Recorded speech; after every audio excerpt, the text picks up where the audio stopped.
This unit enables students to develop an understanding of mathematical concepts related to geometry through investigation, the effective use of technology, and abstract reasoning. Students will investigate relationships, which they will then generalize the measurement of three-dimensional figures and two-dimensional shapes as they solve multi-step problems. Completion time should be 35 minutes. And when you're ready, click Start.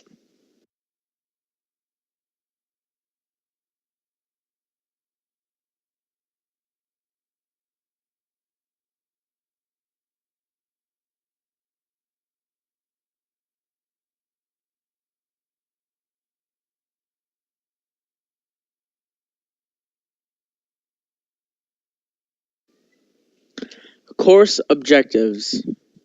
Students should be able to understand and solve optimum volume and surface area questions of 2D and 3D figures.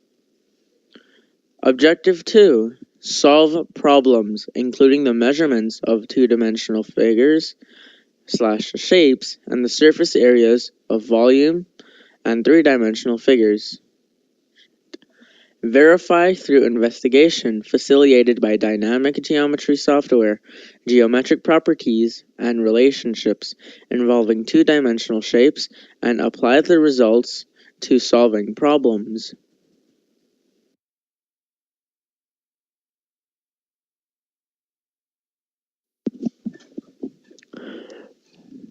Exploring optimum volume and surface area concepts.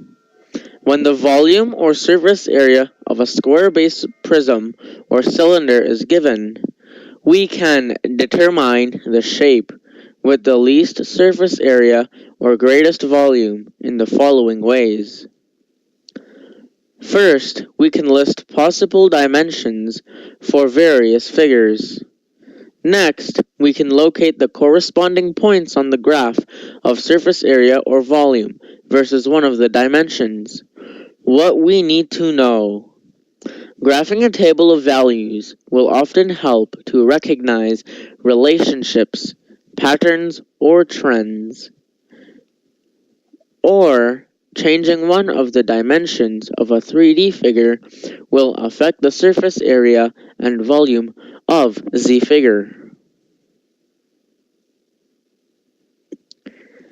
Volume is the measure of the amount of space inside of a solid figure, like a cube, a ball, cylinder, or even a pyramid. Its units are always cubic. That is the number of little element cubes that fit inside the figure. For example, if we take this blue cube here, which is sitting right in the middle of the page, we can see that each side length is 3 centimeters long, which is why it makes it a cube. Therefore, to find a volume of a cube or a square or rectangular prism, the volume formula is always length times width times height, which also means length times width times depth, or whatever you need. So, in other words, it would be 3 times 3 times 3, or even for the smarter kids, 3 cubed.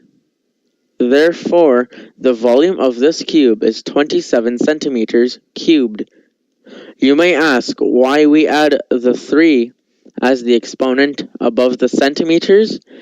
That is to prove that it is volume.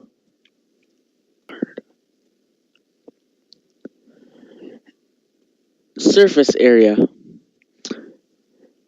An example of surface area, or before I start off with the example, why don't I tell you a little bit about it?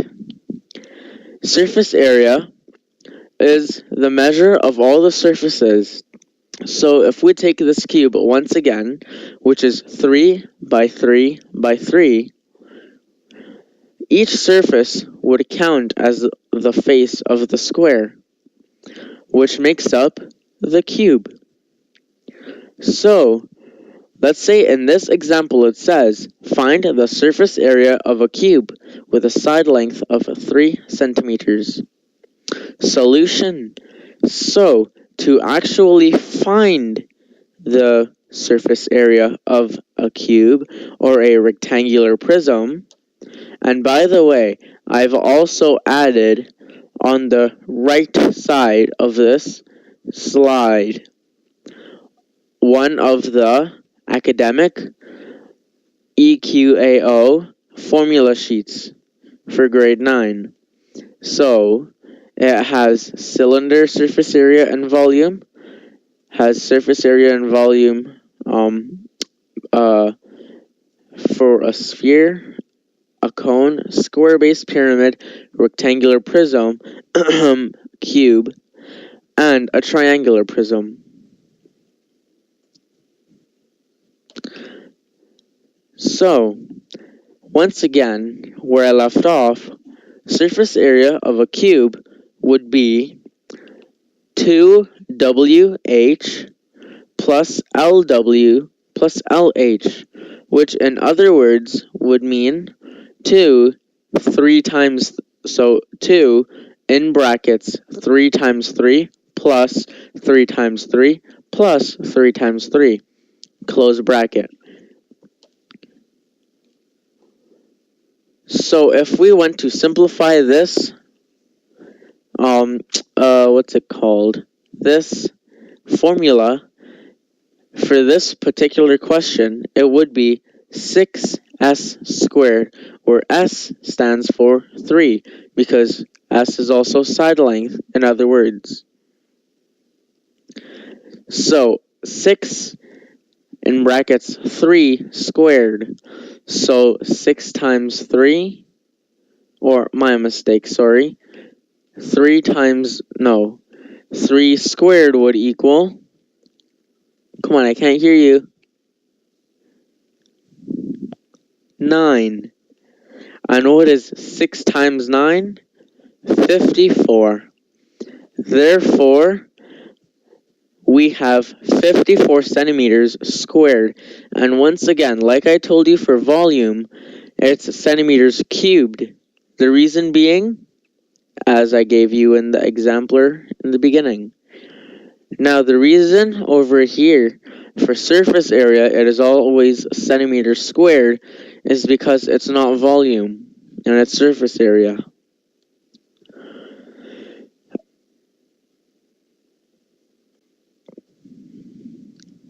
Here is the quiz. When you are ready to take this quiz and you feel very confident, click the quiz button to start.